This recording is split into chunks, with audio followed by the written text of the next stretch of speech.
여러분 안녕하십니까? 절기상 밤이 가장 길다는 동지인 오늘 경북 동해안 지역에는 건조주의보가 내려진 가운데 대체로 맑은 날씨를 보였습니다. 내일은 새벽부터 아침 사이에 빗방울이 떨어지는 곳이 있겠고 기온은 아침 최저 4도에서 8도, 낮 최고 10도에서 11도의 분포를 보이다 오후부터 강풍과 함께 기온이 큰 폭으로 떨어지겠습니다. 바다의 물결은 0.5에서 2m로 일다가 밤부터 동해 먼바다에는 풍랑특보가 발효될 예정입니다. 포항 지진 원인을 다각도로 조사하고 있는 지역 공동연구단은 정부 조사가 완료되는 내년 3월쯤 소송을 제기할 방침입니다. 공동연구단 법률분과는 지열발전 사업을 국가가 주도했고 국고가 보조된 점, 산자부 산하 유관기관이 지속적으로 관여한 점 등으로 볼 때 국가의 배상 책임은 면할 수 없을 것으로 판단하고 있습니다. 소송 당사자는 50만 포항 시민 모두가 될 수 있지만 현실적으로 시민 대표 100여 명이 소송을 진행하고 승소 여부에 따라 나머지 시민은 위임장을 받아 진행할 계획입니다. 소송 비용은 포항시가 보조하면 선거법 위반 소지가 있어 모금 등으로 해결할 방침입니다. 탈원전 반대 및 신한울 3, 4호기 건설 재개를 위한 범국민서명운동본부는 지난 13일 시작한 온라인 서명에 지금까지 9만 9천여 명이 참가해 10만 명 돌파를 앞두고 있다고 밝혔습니다.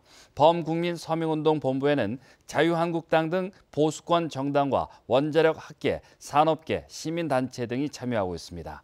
자유한국당은 탈원전 반대 100만 서명운동을 정책 저항운동 제1호로 규정하고 당원협의회 등을 통해 펼치고 있고 울진 범국민대책위원회는 현장에서 서명운동을 전개하고 있습니다. 오늘 오후 4시 반쯤 경주시 건천읍 신경주역 앞 도로에서 시내버스가 신호등을 들이받아 운전자와 승객 등 11명 가운데 9명이 경상을 입었습니다. 경찰은 목격자 등을 상대로 정확한 사고 원인을 조사 중입니다. 울진해양경찰서는 기준보다 더 많은 집어등을 설치한 혐의로 경주 선적 35톤급 체납여선 선장 A씨를 붙잡아 조사하고 있습니다. 20톤에서 50톤급 오징어 체납여선은 120kW 이내로 집어등을 설치해야 하지만 A씨는 210kW의 집어등을 설치한 혐의입니다.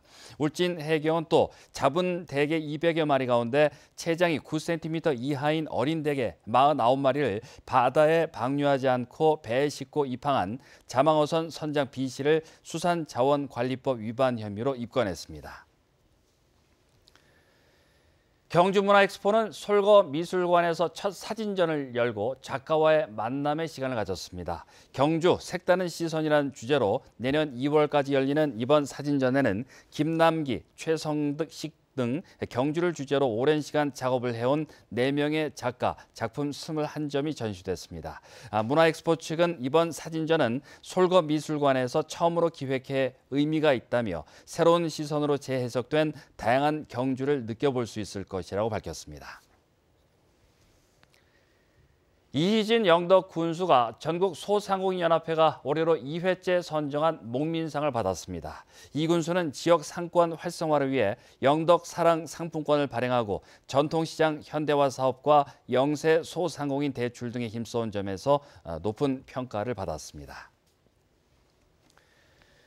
강력한 금연 정책 시행과 담배값 인상에도 불구하고 경북의 흡연율은 낮아지지 않고 있습니다. 질병관리본부가 공개한 지역사회 건강조사 자료를 보면 경북의 평균 흡연율은 지난 2015년 21.86%까지 낮아졌다가 지난해 22.4%로 다시 상승했습니다. 특히 남성의 경우 10명 중 4명이 담배를 피우고 있는 것으로 나타나 3%대인 여성의 흡연율과 큰 차이가 났습니다. 지금까지 포항문화방송에서 전해드렸습니다. 고맙습니다.